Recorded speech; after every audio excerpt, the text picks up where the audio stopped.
Consumers in South Korea last month saw prices rise by the most since the financial crisis more than 13 years ago. Fuel prices were a big driver of inflation, but energy costs are up across the board. Groceries are up too, and food costs are putting pressure on restaurants. Eum Ji-young has more. The rise in fuel costs in South Korea is causing some people to take public transport more and leave their cars at home. Because the fuel prices are too high, I tell my kids to take the subway instead of going to pick them up from school. South Korea's consumer prices in April saw their biggest rise in more than 13 years. Statistics Korea said on Tuesday that its consumer price index last month stood at 106.85, a surge of 4.8% from a year ago.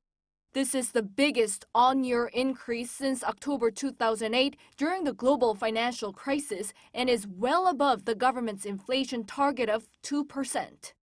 The statistics agency attributed the rise mostly to soaring commodity and energy prices.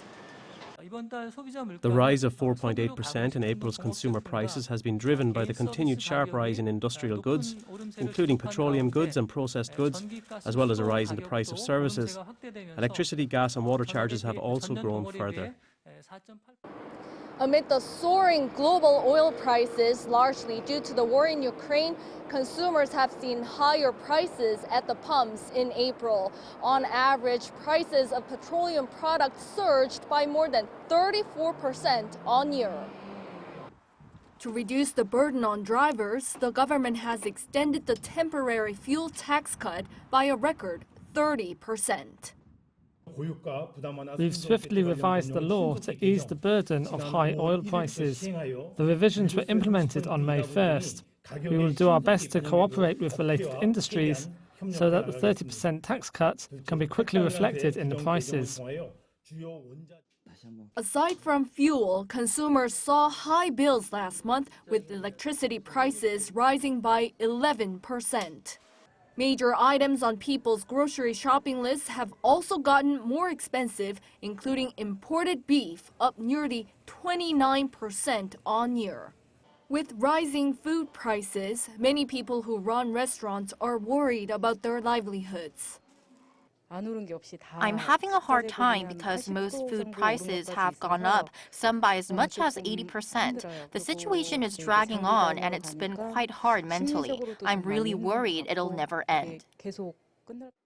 The cost of dining out has increased by 6.6% on year, largest rise since April 1998. The Bank of Korea said on Tuesday that it expects to see the country's CPI to rise by more than 4% in the coming months due to rising prices of commodities and grains. Eum Ji-young, Arirang News.